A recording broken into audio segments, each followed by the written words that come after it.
교회 개척을 하면서 가장 고민했던 것들, 교회에 뭘 채워 넣어야 할까, 교회에 뭐가 필요할까 고민을 하였는데요. 교회의 가장 중요한 요소들을 몇 가지 꼽아 보았을 때 딱 세 가지로 압축이 되더라고요. 교회에는 건물이 필요하다, 교회에는 돈이 필요하다, 교회에는 사람이 필요하다. 세 가지 중에 가장 중요한 게 뭘까요? 이내 간사님은 저와 같은 마음인 것 같아요. 사람이라고 대답을 해주셨어요. 저는 사람이 가장 중요하다고 생각을 해요. 물론 돈이 필요 없진 않아요. 해보니 돈이 정말 중요하더라고요. 교회를 개척하는 데 있어서 돈은 정말 없어서는 안 되더라고요. 교회 예배할 장소도 얻어야 되고, 장비, 사역하려고 누굴 만나려도, 전도하려고 해도, 전도지 한 장, 간식 하나 살래도 다 돈이에요. 너무 중요하지만, 건물도 중요하지만 그 일들을 할 사람이 없으면 무용지물이에요. 이 자리에 사람이 없으면 무용지물이에요. 우리가 코로나 겪어봤잖아요. 예배는 드리는데 예배 자리에 사람이 없으면 예배가 역동력을 잃어버리는 그런 안타까운 일들을 우리가 경험했던 것이죠. 그래서 교회에는 가장 중요한 것은 사람이다. 이것은 비단 저의 마음뿐만이 아니라 이미 목회 연륜이 있으시고 경험이 있으시고 많은 사람들의 인정과 칭찬을 받았던 바울 사도도 똑같은 마음이었던 것 같아요. 교회에는 사람이 먼저다. 사람을 세워야 한다. 그런데 오늘 본문에 읽었던 이 디도서, 당시 바울 사도가 그레데 섬에 가서 교회를 개척하고 세웠는데, 문제는 이 바울 사도가 이 그레데 섬을 떠나야 했던 것이죠. 떠나야 했으니 그가 당시에 개척하였던 교회는 미완성인 상태로, 이제 막 개척 교회인 상태로 남겨져야만 했던 거예요. 그러니 바울 사도가 어째요? 그냥 두고 갈 수는 없으니 디도라는 동역자를 그레데 섬에 남겨두고 자신이 못다한 교회 사역들, 목회 사역들, 사람을 세우는 일들, 사람을 일구어 가는 일들을 맡기고 가는 거예요. 그리고 그러한 목회 사역을 잘 할 수 있으려면 어떻게 해야 하는지 목회적인 교훈과 권면을 담은 책이 바로 이 디도서입니다. 디도서예요. 그렇다면 이 바울 사도가 이 디도 사역자에게 이 그레데 교회를 세우기 위해 가장 필요한 것이 무엇이다라고 이야기했냐면, 그것은 바로 사람 세우는 일이에요. 5절에도 보면, 우리가 5절을 한번 다 같이 읽어볼 필요가 있는데요. 5절만 한 번 더 읽어보겠습니다. 시작. 내가 너를 그레데에 남겨둔 이유는 남은 일을 정리하고 내가 명한 대로 각 성에 장로들을 세우게 하려 함이니. 장로들을 세우게 하려 함, 이것이 사람 세우는 일이죠. 제가 앞서 말씀드렸던 일이에요. 사람 세우는 일이 중요한 것이고, 그래서 6절부터 9절까지는 무슨 일을 기록하고 있느냐, 그 장로들을 어떻게 세워야 되느냐, 어떤 장로를 세워야 하느냐, 누가 장로로 세움 받아야 하느냐, 누가 리더십감이냐, 이것들을 쭉 열거하고 있는 게 오늘 본문 후반부예요. 저는 그래서 오늘 본문을 준비하면서 그럼 어떤 사람이 장로로 세움 받아야 하는가, 제목입니다. 함께 읽어보세요. 시작. 선한 자를 세우라. 바울 사도는 이렇게 목사님에게 선한 사람을 세우라고 말을 합니다. 리더십으로서 가장 적합한 사람은 선한 사람이다.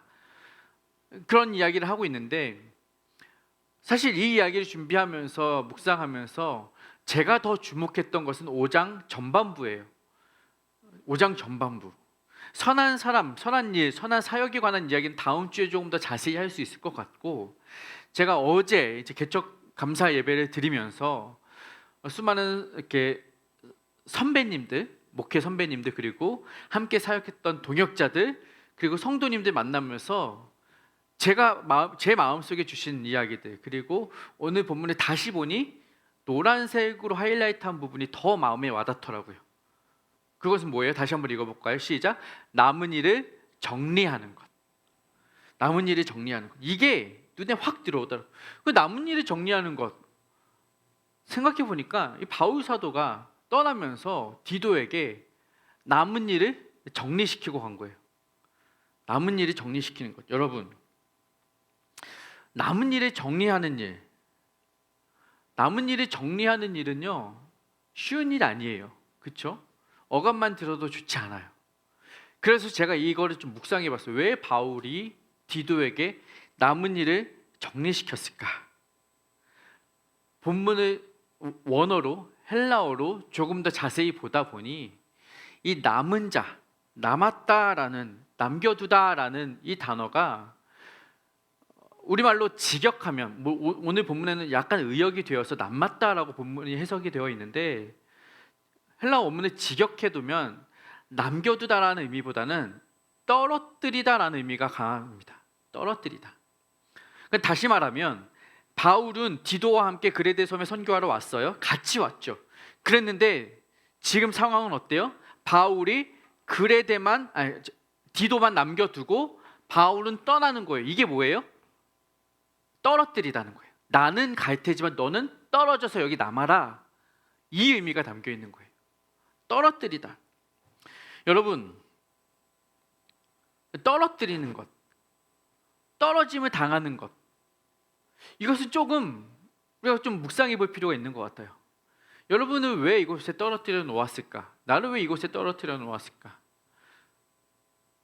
우리 아내에게 늘 하는 말이에요. 멀리 시집 와줘서 고마워. 우리 아내가 사는 곳은 출신은 익산이고 살았던 곳은 대전이고, 그러니 저를 만나서 양주 지역에 오게 된 것은 어떻게 보면 이 아내로서는 떨어뜨림을 당한 것이죠. 본인은 그나마 저랑 결혼할 때 서울 살 줄 알았대요. 서울 사람 되고 싶었대요. 그러면 이제 가볼만 하다 해서 온 것 같아요. 그런데 이게 웬걸? 경기도 양주로 왔어요. 그러니 이제 본인으로서는 좀 현타가 왔겠죠. 이거 결혼을 제대로 한 것인가 만 것인가. 여러분, 결혼하실 때 확실히 알아보고 결혼을 하셔야 돼요. 결혼하고 어디에 갈 것인가. 청년들에게 주는 중요한 메시지.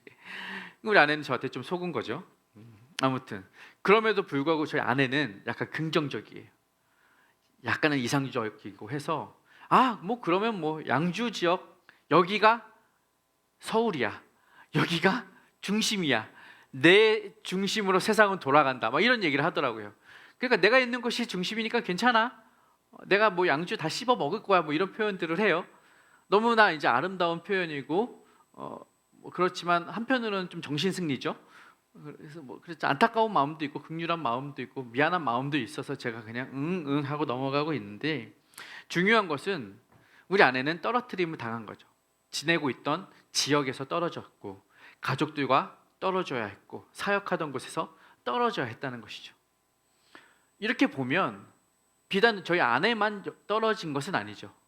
저야 앞서도 말씀드렸지만 저는 이곳 출신이에요. 의정부랑 여기랑 멀지 않은 의정부에서 나고 자랐고 경기도 연천에서도 오래 살았고, 저는 이곳이 익숙해서 떨어졌다라는 느낌은 안 들어요. 오히려 돌아왔다라는 마음이 강하게 남아 있는데, 한 분 한 분 보니 각자 계시던 곳에서 지금 다 떨어져 나온 분들이에요. 그렇죠? 잘 있던 교회에서 떨어져 나왔고 떨어져 나온 거예요. 1시간 거리, 3시간, 4시간 거리 매주 와야 하는 이런 떨어뜨림들을 경험하게 되신 분들이라는 거죠. 그러면 질문이죠. 왜 떨어졌느냐 이거죠.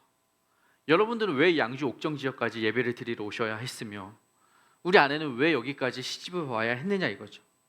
사실 저라고 다르겠습니까? 저도 이곳이 익숙하지만 어렸을 때 성장이야 이곳에서 했지만 여러 도시들을 다니고 큰 도시 이렇게 번화한 곳 이런 데 가면 그곳에서 살고 싶다는 생각 안 해봤겠습니까?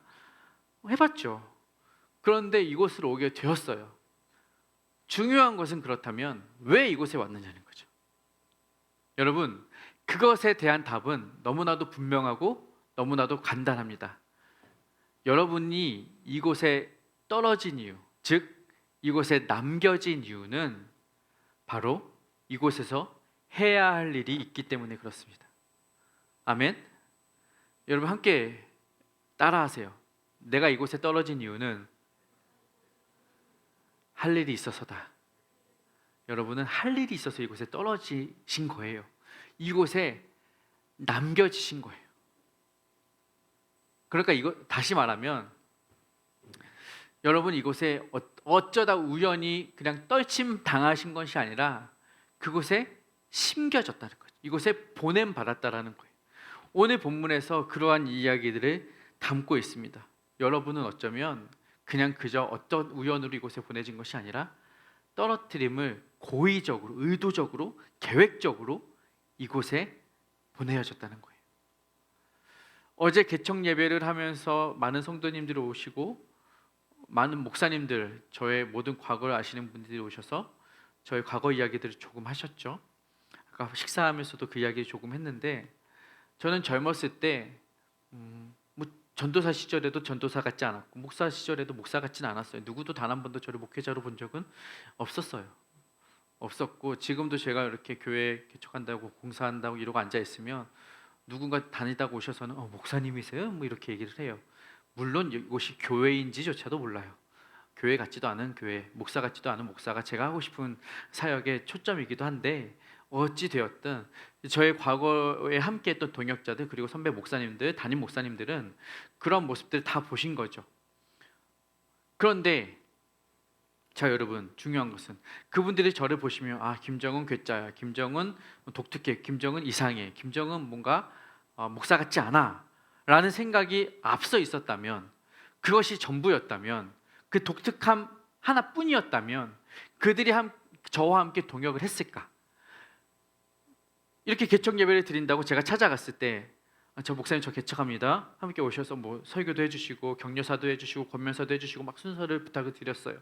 그랬을 때 그분들이 저에게 관심도 없었고, 이 자식 이상한 새끼야, 와서 사역 망치고 도망갔어, 막 이런 마음이 있으셨다면 그분들이 저를 받아주셨을까요? 혹은 저는 그분들이 찾아가지도 못했겠죠. 미안하고 민망해서. 어떻게 갑니까? 그렇죠?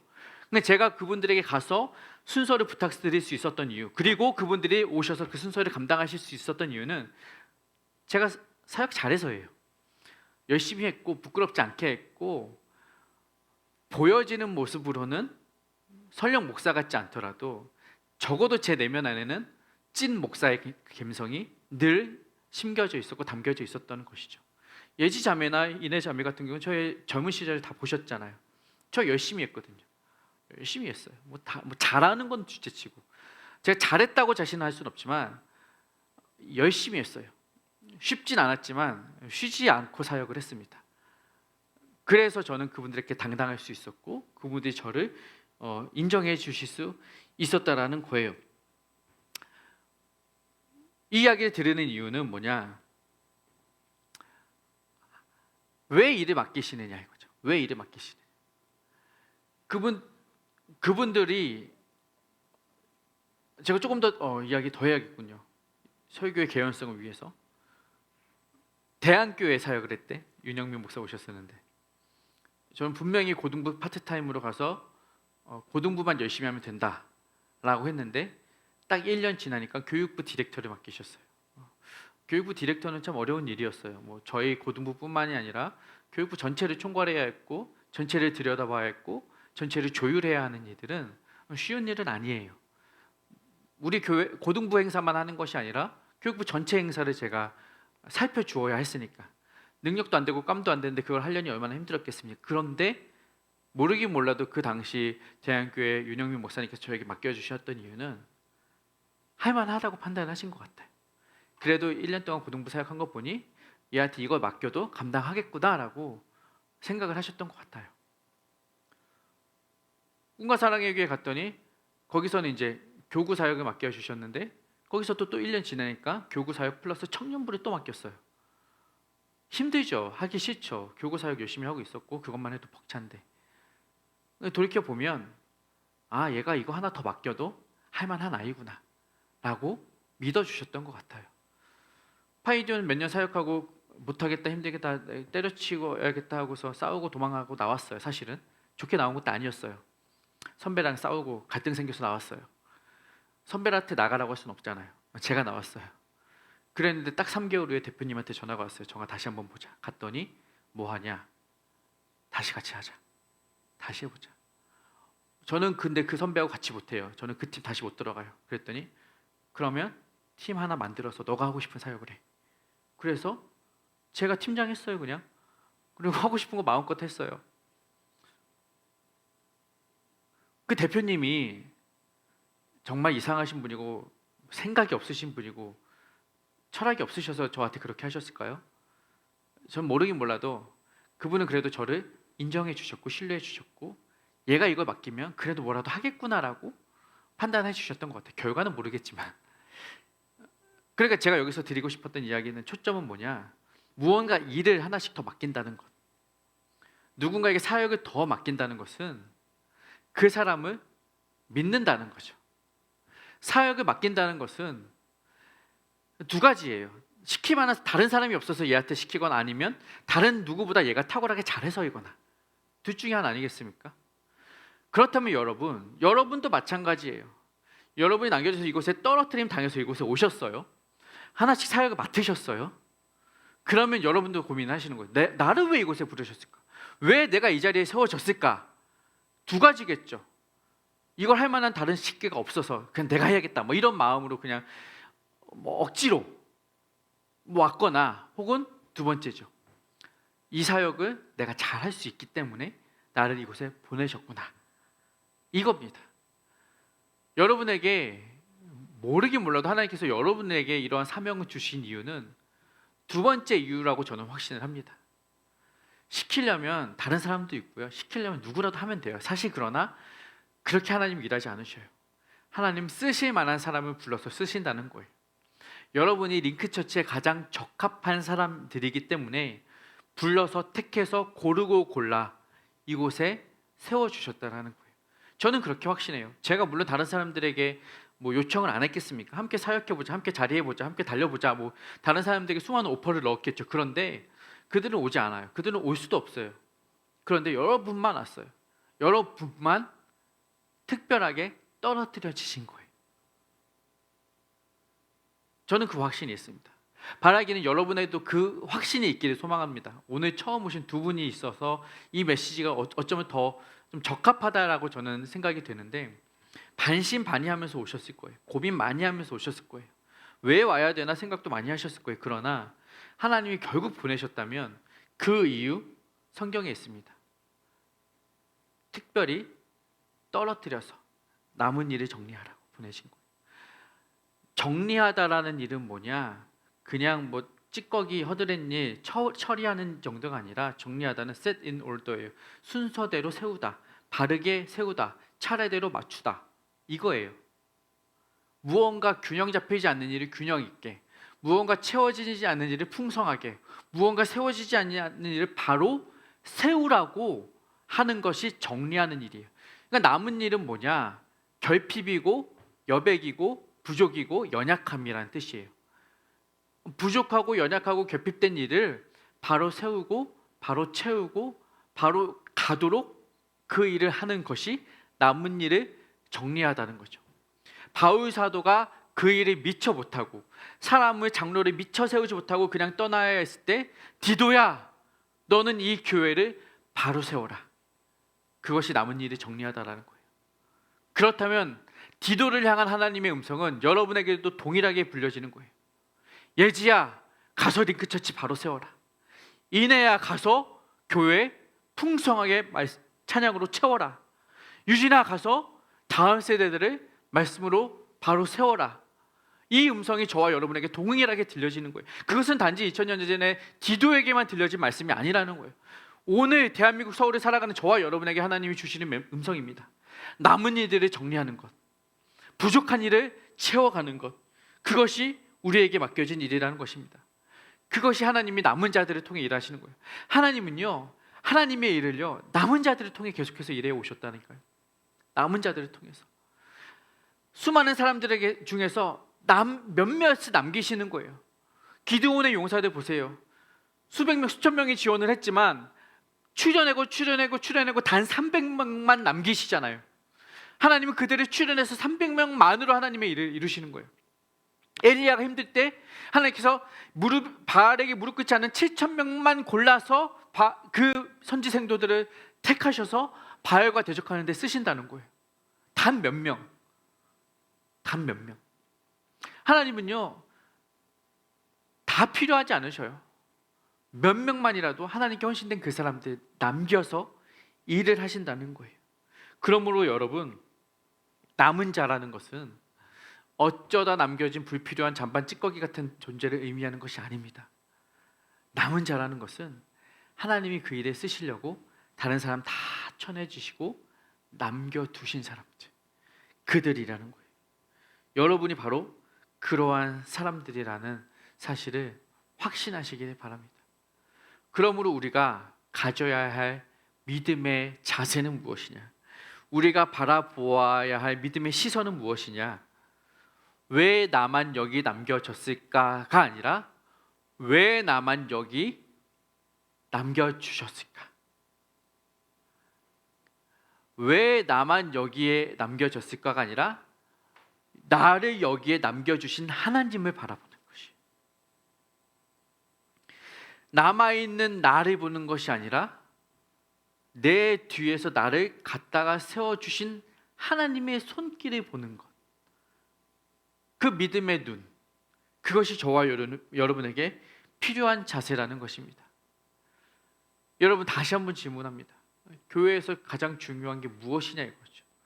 돈이에요, 건물이에요, 사람이에요? 답은요, 변함이 없습니다. 사람이에요. 사람이 교회입니다. 사람이 교회이고 삶이 예배인 것입니다. 그렇다면 이 교회에서 가장 중요한 것은 바로 여러분 한 사람 한 사람이에요.